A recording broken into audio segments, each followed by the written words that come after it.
Assalamualaikum warahmatullahi wabarakatuh. Melanjutkan di ayat yang ke-42, yaitu surat Al-Baqarah. A'udzu billahi minasyaitonir rajim. Bismillahirrahmanirrahim. Sini ya, mana? Wala talbisul haqq, ya. Wala talbisul haqq. Di sini ada la, yaitu ini berupa huruf, ya, berupa dua huruf, yaitu huruf lam dan huruf alif. Di mana huruf lam ini berharokat fathah, kemudian ada alifnya, ya. Atau dibalik, di sini ada alif, di mana alif tersebut didahului huruf yang berharokat fathah. Ini dibaca matobi'i, ya, yaitu panjangnya dua harokat atau dua ketukan, la, ya, wala, seperti itu. Untuk polanya matobi'i yang berupa alif seperti ini terus, yaitu di mana ada alif seperti ini, di mana alif ini didahului huruf yang berharokat fathah, ya. Seperti ini juga ada ka, ini ada huruf kaf berharokat fathah, kemudian ada alifnya, ya. Alifnya inilah yang tandanya matobi'i, yaitu atau dibalik ini ada alif, di mana alif ini didahului huruf yang berharokat fathah. Ini huruf matobi'i yang pertama, ya. Kemudian huruf matobi yang kedua, yaitu ada berupa huruf ya yang mati seperti ini. Yaitu untuk iya yang mati, polanya yang dibaca matobi itu ada ya mati seperti ini. Dimana ya ini ya mati didahului huruf yang berharokat kasroh. Kalau iya yang untuk matobi itu ada ya mati didahului huruf yang berharokat kasroh, ya. Beda dengan alif, ya. Kalau alif itu didahului huruf yang berharokat fathah, ya. Ini untuk alif yang matobi'i. Untuk iya yang matobi'i itu iya yang mati didahului huruf yang berharokat kasroh. Kemudian huruf matobi'i yang kedua, yang ketiga, yaitu berupa wawu yang mati, ya, seperti ini. Kalau untuk wawu yang mati menjadi matobi'i itu ada wawu yang mati seperti ini, di mana wawu mati ini didahului huruf yang berharokat dhammah. Jadi kalau wawu mati didahului huruf yang berharokat dhammah, ya. Ini huruf matobi yang pertama berupa huruf alif, yang kedua berupa huruf ya yang mati, kemudian yang ketiga berupa huruf wawu yang mati, ya. Untuk seputar matobi yang masih bingung sudah kita bahas di episode yang pertama, yang kedua dan ketiga. Kemudian di sini ada wala talbisu. Di sini ada talbi, ada lam mati, di mana lam mati ini bertempat di kalimah fi'il, ya. Maka cara bacanya lam matinya ini dibaca idhar, atau artinya idhar itu dibaca jelas, ya. Wala talbi, ya, jelas talbi. Adapun qaidahnya idhar fi'li, ya, itu kapan ada lam mati seperti ini bertempat di kalimah fi'il, ya, baik kalimah fi'il madhi, fi'il mudhari' seperti ini, atau fi'il amar, ya.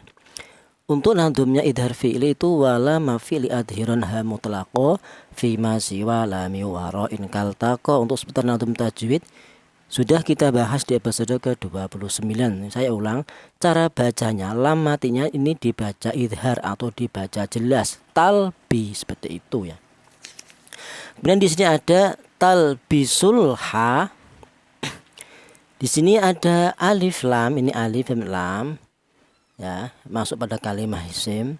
Kapan ada kalimah isim, ya, yang didahului alif lam seperti ini, maka cara bacanya alif lam itu ada dua hukum bacaan, ya. Yang pertama ini namanya izhar qamariyah.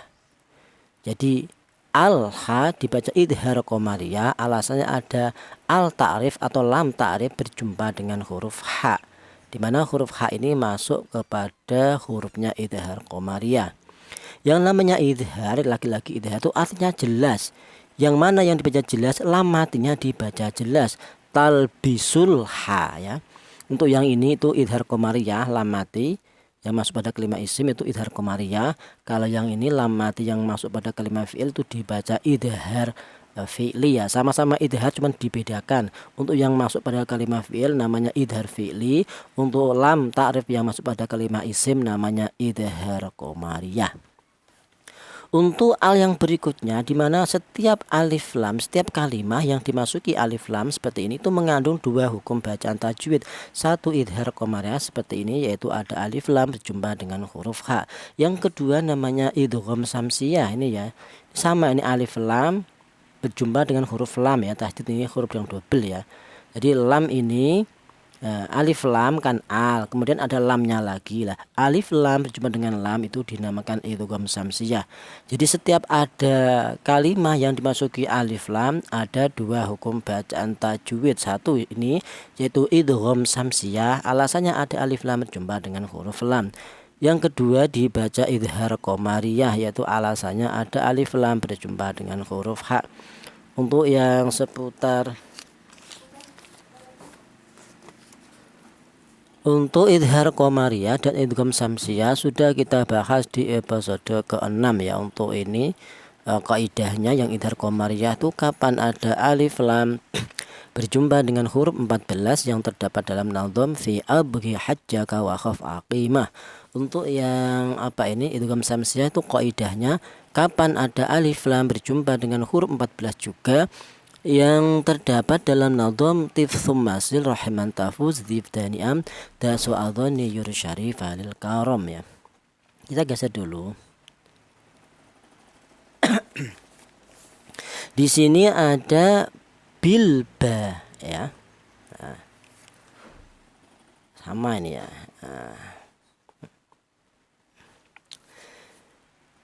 Di sini ada bil batili, bilba, di sini juga ada alif lam.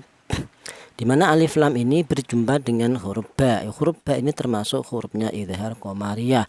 Jadi cara bacanya lamnya mati ini dibaca idhar atau dibaca jelas ya. Bilba, jangan dibaca idgham. Nah, kalau yang idgham seperti ini, apalnya apa ini? Wa aqimus ya. Kalau yang idgham ini sama-sama alif lam, ini alif lam masuk pada kalimah ya. Ini juga alif lam masuk pada kalimah bilba ini. Kalau alif lam berjumpa dengan huruf shad ini namanya idgham ya. Idgham samsiyah. Idgham itu apa? Lam matinya ini dilebur, artinya idgham dilebur ya. Sudah hilang langsung masuk ke huruf shad. Jadi harokat dhammah ini wa aqimus langsung masuk ke huruf shad, lam matinya dianggap tidak ada. Ini namanya idgham ya. Wa aqimus tidak dibaca wa aqimul enggak. Karena apa? Lam matinya dilebur ke huruf shad. Jadi namanya idgham itu melebur ya. Beda dengan yang idhar. Kalau idhar itu jelas, lam matinya dibaca jelas bilba ya. Adapun ini namanya idhar qamariyah, alasannya alif lam berjumpa dengan huruf ba, yang ini idgham samsiyah, alif lam berjumpa dengan huruf shad.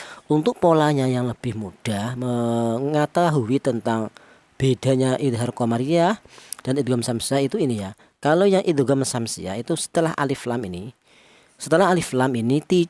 berjumpa dengan huruf yang bertasdid ya. Ini untuk membedakan atau untuk mengetahui caranya apakah itu idgham samsiyah atau idhar qamariyah ya. Untuk idgham samsiyah saya ulang, polanya atau cirinya itu setelah alif lam ini terdapat huruf yang bertasdid, ini untuk idgham samsiyah.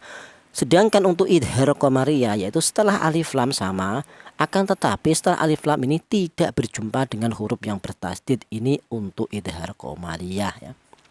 Kemudian di sini ada bil ba, di mana huruf ba ini berharokat fathah, kemudian ada alifnya ini ya. Jadi huruf ba dan alif ini. Atau ada alif yang didahului huruf yang berharokat fathah, ini dibaca matobi'i ya. Untuk polanya matobi'i yang berupa huruf alif seperti ini terus, dimana ada alif yang didahului huruf yang berharokat fathah. Cara bacanya banyak ini dipanjangkan dua harokat atau dua ketukan bil ba seperti itu. Kita geser dulu.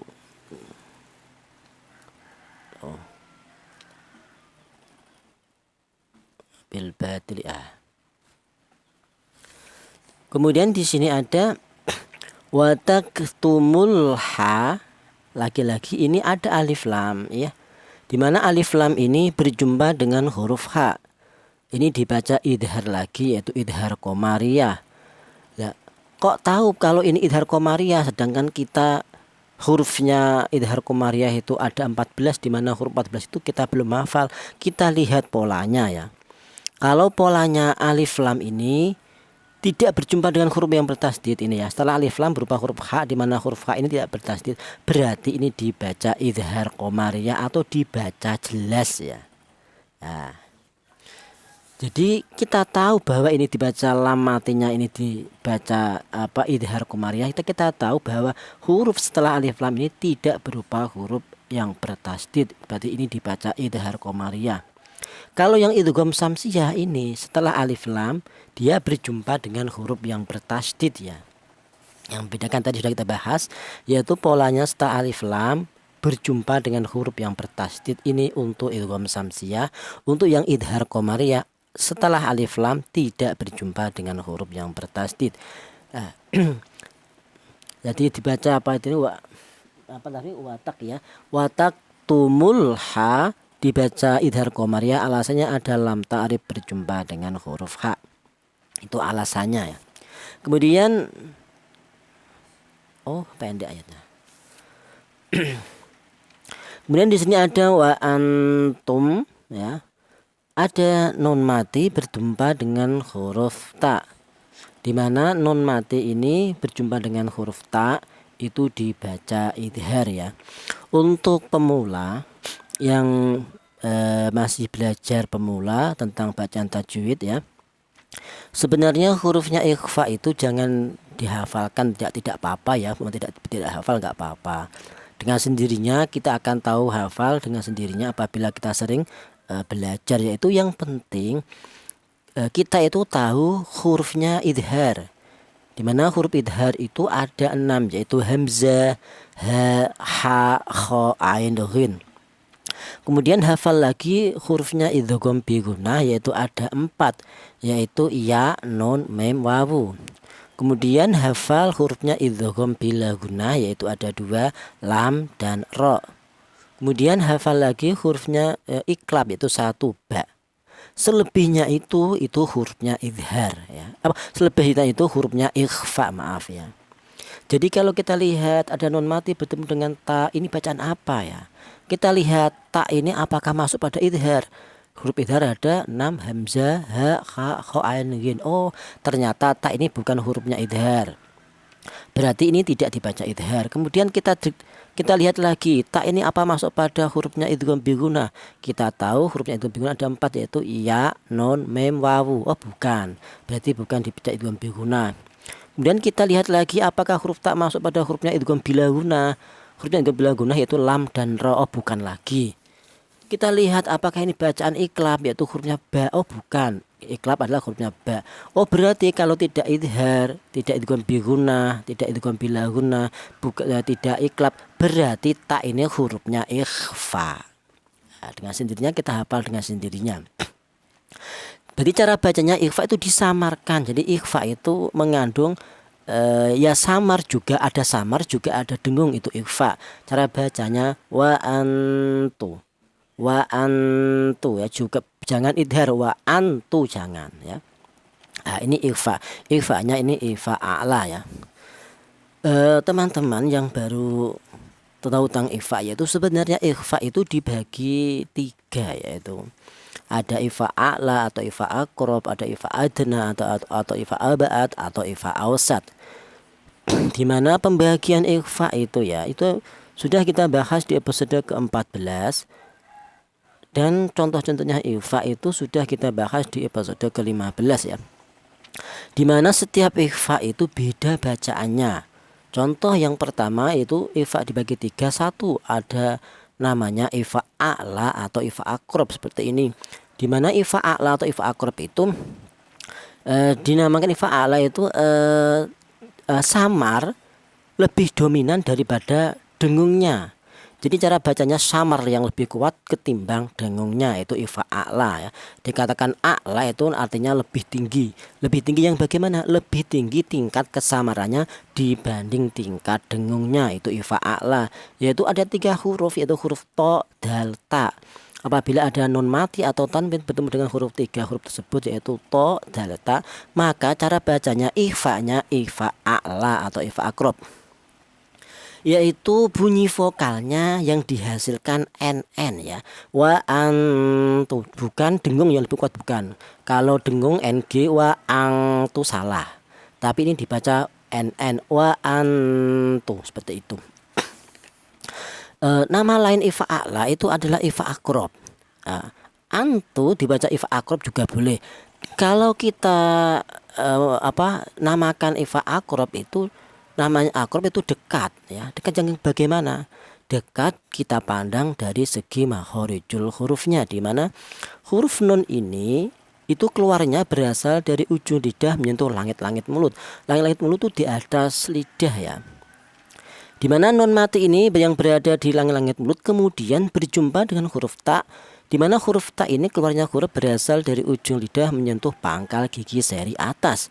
Dari langit-langit mulut ketemu dengan huruf ta di pangkal gigi seri atas, itu tetangganya berdekatan ya, tonggone persis itu ya. Jadi ini yang dinamakan ifa akrob, yaitu ifa yang dekat dipandang dari segi makhorijul hurufnya atau keluar hurufnya berasal dari nun dan ta, ini sangat dekat sekali atau sangat berdekatan. Itulah yang dinamakan ifa akrob. Yang kedua ada namanya ifa adna atau ifa abad. Yang dikatakan adna itu ifa yang rendah. Artinya rendah itu dipandang dari tingkat kesamarannya. Jadi samarnya lebih rendah, dengungnya yang lebih tinggi atau lebih kuat dengungnya. Atau dibalik, dengung lebih dominan daripada samarnya. Bunyi vokalnya NG, yaitu apabila nun mati atau tanwin bertemu dengan 2 huruf, yaitu huruf qaf dan huruf kaf. Itu yang namanya itu ifa adna. Jadi yang lebih kuat dengungnya, bunyi vokalnya NG ya. Contoh mingko, nun mati bertemu dengan huruf qaf. Itu dipandang dari artinya adna itu lebih rendah. Jadi tingkat kesamarannya lebih rendah daripada dengungnya. Artinya atau dibalik, lebih kuat dengungnya daripada samarnya, itu ifa adna. Atau nama lain adna itu ifa abad. Ifa abad itu artinya ifa yang jauh ya. Kalau yang tadi kan akrob, yang ifa adna itu ifa yang jauh, abad itu ifa yang jauh. Jauh yang bagaimana? Dipandang dari segi makhorijul hurufnya, yaitu di mana huruf nun ini yaitu lagi-lagi berasal dari ujung lidah menyentuh langit-langit mulut, kemudian berjumpa dengan hurufnya ifa abad itu berupa huruf qaf dan huruf kaf, di mana huruf qaf dan huruf kaf itu keluarnya huruf berasal dari pangkal lidah, yaitu lidah bagian belakang ya. Dari langit-langit mulut langsung ketemu di pangkal lidah, ini memang sangat jauh sekali. Maka itulah yang dinamakan ifa abad, ifa yang jauh dipandang dari segi makhorijul hurufnya. Maka bunyi yang dihasilkan beda dengan ifa a'la tadi, beda, yaitu bunyi vokalnya NG, kuat dengungnya, ang, seperti itu, ming, seperti itu. Kemudian ifa yang ketiga itu ifa ausat, artinya ausat itu pertengahan. Artinya pertengahan itu tidak terlalu dengung juga tidak terlalu samar, jadi sama-sama 50% ya. Jadi tidak ada yang lebih kuat atau tidak ada yang lebih dominan, antara samar dan dengung itu sama-sama. Tidak ada yang lebih kuat atau tidak ada yang lebih dominan. Karena apa? Ausat itu artinya pertengahan. Karena makhrajnya huruf nun di ujung lidah menyentuh langit-langit mulut itu apabila bertemu dengan hurufnya ifa ausat ya. Di mana huruf ausat itu selain itu tadi, selain hurufnya to, dal, ta, selain qaf, kaf, itu memang dipandang dari segi makhrajnya itu pertengahan, tidak terlalu jauh juga tidak terlalu dekat ya. Itu ifa ausat. Ya, untuk lebih jelasnya ini hanya sekilas ya. Sekilas membahas agak sedikit. Untuk lebih panjang lebarnya itu sudah kita bahas di episode ke-14 tentang pembagian ifa. Jadi saya ulang cara bacanya ini, tingkat kesamarannya ya, samarnya lebih dominan daripada dengungnya. Wa antu jangan, wa angtu jangan. Ini bunyi vokalnya NN. Wa antum seperti itu. Adapun ini ya selanjutnya ya, wa antum ta. Di sini ada mem mati. Di mana mem mati ini berjumpa dengan huruf ta. Ini dibaca idhar lagi ya. Tapi untuk ini idharnya itu beda dengan tadi. Ini idharnya idhar syafawi. Apa artinya idhar? Idhar itu artinya jelas. Jelas yang bagaimana? Ini huruf memnya dibaca jelas, mem matinya dibaca jelas. Wa antum ta. Jangan dibaca ikhfa seperti ini. Wa antum ta, jangan. Ini namanya idhar syafawi. Artinya syafawi, makhrajnya huruf mem ini keluar dari bibir, itu artinya syafawi ya.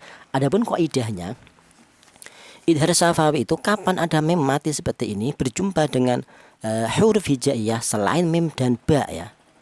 Di mana hurufnya huruf hijaiyah itu jumlahnya ada 28, yaitu dikurangi 2 huruf, yaitu huruf mem dan huruf ba, maka hurufnya idhar syafawi ada 26, termasuk huruf ta ini masuk hurufnya idhar syafawi.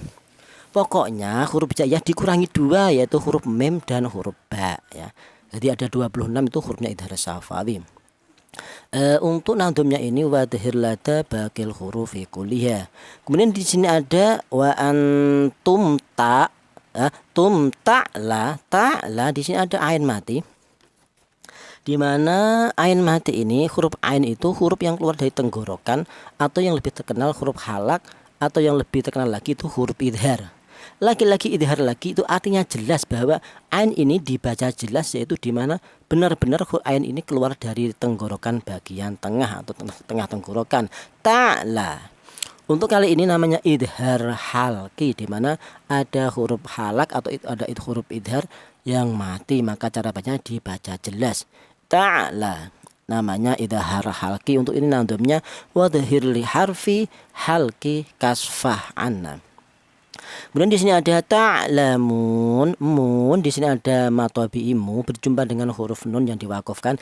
Ini dibaca mat arid li sukun, yaitu mat arid li sukun ini terbuat dari matobi, di mana mu itu berupa wawu mati, di mana wawu mati ini didahului huruf yang berharakat dhammah, ini dibaca matobi. Kemudian matobi ini berjumpa dengan huruf nun, di mana huruf nun ini di akhir ayat. Cara bacanya ini berhenti atau diwakafkan, maka huruf nun ini harus disukunkan atau mati karena dia berakhir atau dibaca wakaf atau dibaca berhenti ya. Maka yang terjadi mu ini matobi berjumpa dengan huruf yang diwakafkan, maka menjadi bacaan mat arid li sukun. Dibaca mat arid li sukun alasannya matobi berjumpa dengan huruf yang diwakafkan.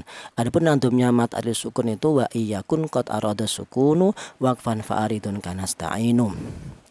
Kita bahas makharijul huruf ya, ampun ada waktu. Yang pertama ini ada huruf wawu, di mana huruf wawu ini keluarnya huruf berasal dari kedua bibir yang renggang ya. Di mana kedua bibir itu ditempati 3 huruf ya. Jadi huruf yang keluar dari kedua bibir atau makharijul huruf yang berasal dari bibir syafawi itu ada 3 huruf, 1 huruf wawu, 2 huruf ba, 3 huruf mem. Mana huruf mem? Nah ini. Jadi huruf yang keluar dari kedua bibir itu ada 3 huruf, 1 huruf wawu, 2 huruf ba, 3 huruf mem. Yang membedakan untuk huruf wawu ini dihasilkan dari kedua bibir, baik bibir atas atau bibir bawah, akan tetapi dia dihasilkan dari kedua bibir yang renggang atau tidak nempel ya. Kita bilang wa itu kedua bibir kita itu renggang, tidak nempel. Wa. Kalau nempel salah, ma salah. Akan tetapi untuk huruf ba dan huruf mem memang sama dihasilkan dari kedua bibir, baik bibir atas atau bibir bawah. Akan tetapi untuk huruf ba dan huruf mem ini dihasilkan dari kedua bibir yang rapat atau nempel. Ba, ma. Untuk seputar makharijul huruf ya, itu sudah kita bahas di episode keberapa? Di episode ke-12 bagian 1, di episode ke-13 bagian 2, di mana itu sudah kita perlihatkan videonya ada, tempat-tempatnya juga ada. Ini hanya untuk mengulas saja ya, sekilas ya. Jadi ini huruf wau dihasilkan dari kedua bibir yang renggang. Wa, wa, wawi, wu, bau. Wu, wau, wani, wau, naminal, mu, ni, ma, wi, wau, wani, wa. Untuk huruf lam, keluarnya huruf berasal dari ujung lidah bentuk langit-langit mulut ya. La, langit mulut itu berada di atas lidah. La ya. La, li, lu, bel. Lu, lal, la, li, lal, na, minal, mul, ni, la, li, lal, la, ni, la. Untuk huruf ta, ini keluarnya huruf berasal dari ujung lidah menyentuh pangkal gigi seri atas ya. Pangkal gigi itu gigiku terbuat ada yang ujung gigi, ada yang pangkal gigi. Kalau yang ujung itu pucuk gigi, kalau yang pangkal itu tempat tubuhnya gigi ya, mentok gusi itu ya. Jadi huruf ta ini keluarnya berasal dari ujung lidah menyentuh pangkal gigi seri atas. Ta ya. Ta, ti, tu, bet. Tu, tan, tani, tat, naminal, mut, ni, mati, tan, tanita. Untuk huruf lam tadi sudah, yaitu ujung lidah bentuk langit-langit mulut. Untuk huruf ba, huruf ba ini keluarnya huruf berasal dari kedua bibir yang rapat ya. Kita bilang ba, itu dua bibir, baik bibir atas atau bibir bawah rapat dulu. Ba, babi, bu, bab, bu, bam, bani, bam, naminal, mubni, mabi, bam, bani, bam. Seperti itu. Untuk huruf sin, keluarnya huruf berasal dari ujung lidah menyentuh pangkal gigi seri bawah ya. Sa, si, su, pes. Susan, sanisas, naminal, musni, masisa, sanisa. Untuk huruf lam, wawu yaitu dua bibir yang renggang. Huruf lam tadi sudah, itu ujung lidah menyentuh langit-langit mulut. Untuk huruf h, untuk huruf H ini keluarnya huruf berasal dari tenggorokan bagian tengah ya, dimana tenggorokan itu ada huruf. Jadi huruf-huruf yang berada di tenggorokan itu sebenarnya ada 6 huruf, yaitu hamzah, ha, kho, ain, ghin. Itu hurufnya idhar, itu semuanya keluarnya dari tenggorokan atau yang terkenal huruf halak ya, artinya halak tenggorokan. Di mana tenggorokan itu ada 6 huruf. 6 huruf itu dibagi jadi 3 tempat ya, yaitu berada di satu tenggorokan bagian atas, yaitu ditempati 2 huruf, yaitu huruf kho dan huruf ghin. Kemudian turun sedikit berada di tengah tenggorokan, yaitu ditempati 2 huruf juga, yaitu huruf H ini dan huruf Ain. Mana huruf Ain? Enggak ada. Kemudian turun lagi, yaitu berada di pangkal tenggorokan atau tenggorokan bagian bawah, ditempati 2 huruf juga, yaitu huruf H dan huruf Hamzah. Untuk huruf H ini berada di tengah tenggorokan. H ya. Ha, hi, hu, bah. Huhan, hanihah, naminal, muhni, mahihan, hanihah. Itu bisa dulu. Kemudian untuk huruf qaf, di mana huruf qaf ini keluarnya huruf berasal dari pangkal lidah, yaitu pangkal lidah itu lidah bagian belakang, itu ditempati 2 huruf, yaitu huruf qaf dan huruf kaf. Yang paling pangkal huruf qaf, kemudian maju sedikit huruf kaf ya. Qi, qu, baqu, qu, qong, qani, qong, naminal, muqni, maqi, qong, qani, qong. Seperti itu. Huruf ba keluarnya huruf berasal dari kedua bibir yang rapat. Huruf lam keluarnya huruf berasal dari ujung lidah menyentuh langit mulut. Huruf ba keluarnya huruf berasal dari kedua bibir yang rapat. Ba. Ini hati-hati sudah kita bahas. Huruf to yang belum ya. Huruf to itu keluarnya huruf berasal dari ujung lidah menyentuh pangkal gigi seri atas ya. To ya. To ini huruf yang paling kuat ini ya. Huruf to. To ya. To ti, tu, ba, to. Tu, ton, toni, to, na, minal, mutni, mati, ton, toni, to. Huruf yang paling kuat huruf to ini ya. Kemudian huruf lam itu ujung lidah menyentuh langit-langit mulut ya. Maksudnya huruf yang paling kuat sifatnya itu dia di antara antara hamas dan jahar, huruf to ini masuk yang jahar, yaitu tidak ada nafas yang keluar dari mulut ya. Kemudian di antara syiddah dan rokhawah dia masuk ke syiddah, yaitu ada suara tertahan to ini. Kemudian di antara isti'la dan istifal dia masuk ke isti'la, huruf yang tebal. Kemudian di antara ikbak dan infitah dia masuk ke infitah. Kemudian yang kelima itu antara ismat dan idlak dia masuk ke ismat. Jadi ada 10 huruf yang berlawanan antara kuat dan lemah. Kelima-limanya ini huruf to ini masuk yang kuat semua ya. Yang pertama masuk ke jahar, masuk ke syiddah, ke isti'la, ke idbak dan ke ismat ya. Yang dimaksud kuat itu iktimalu alal mahraj, kuat ini ya. Li kamalil iktimat alal mahraj ya. Dia bertempat di makhrajnya itu kuat. Cara istilah gondelane nang makhraj itu kuat, tidak mudah terlepas itu huruf to itu. Kemudian huruf lam ini keluarnya huruf berasal dari ujung lidah melangit-langit mulut ya.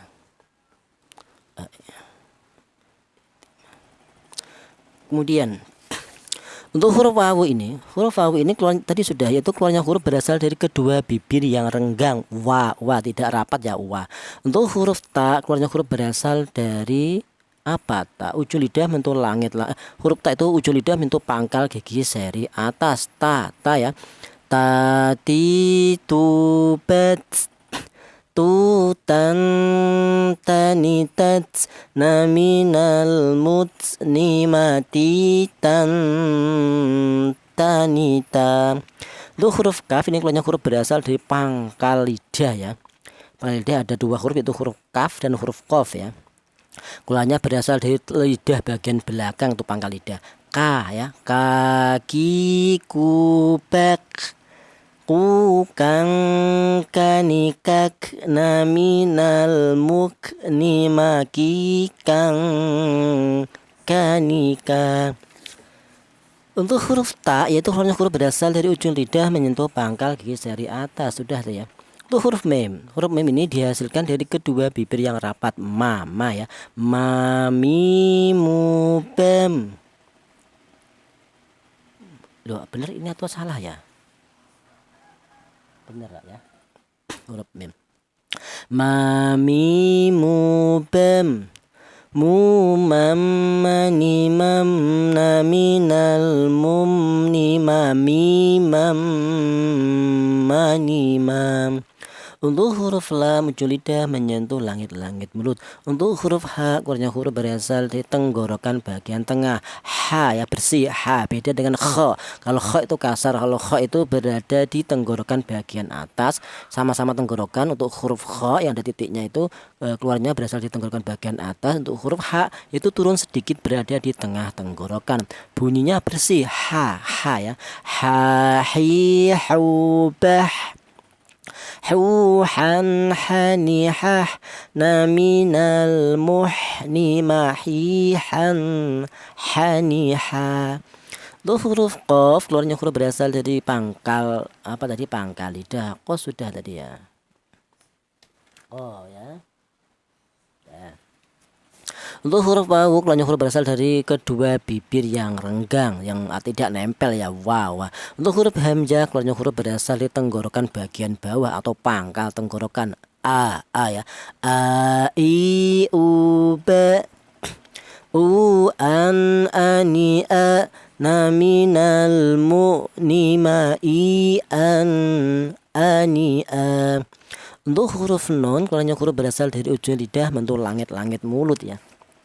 Na ya, nani nuben nunan naninan naminal muninaninan nanina. Untuk huruf ta, keluarnya huruf berasal dari ujung lidah menyentuh pangkal gigi seri atas, ta. Untuk huruf mim, keluarnya huruf berasal dari mim, kedua bibir yang rapat, ma, mi, mu ya. Untuk huruf ta, keluarnya huruf berasal dari sama tadi ujung lidah menyentuh langit mulut. Untuk huruf ain, yaitu keluarnya huruf berasal dari tengah tenggorokan, a, ba. Au an ani a'na minal mu'ni ma'i an ani'a. Untuk huruf lam, keluarnya huruf berasal dari ujung lidah melalui mulut. Untuk huruf mim tadi sudah, yaitu keluarnya huruf berasal dari kedua bibir yang rapat, ma, mi, mu. Untuk huruf wawu, keluarnya huruf berasal dari kedua bibir yang renggang ya, sama-sama kedua bibir. Kalau wawu ini renggang, wa, yang mim rapat, ma, wa, wi, wu ya, rapat renggang, wa, tidak, kedua bibir tidak nempel, wa. Untuk huruf nun, keluarnya huruf berasal dari ujung lidah menyentuh ujung lidah menyentuh huruf nun ujung lidah menyentuh langit mulut ya Allah. Nah ya, nani nuben nunan naninan naminal muninaninan nanina. Shadaqallahul adzim, wallahu a'lam bishawab. Wassalamualaikum warahmatullahi wabarakatuh. Alhamdulillahirabbil alamin.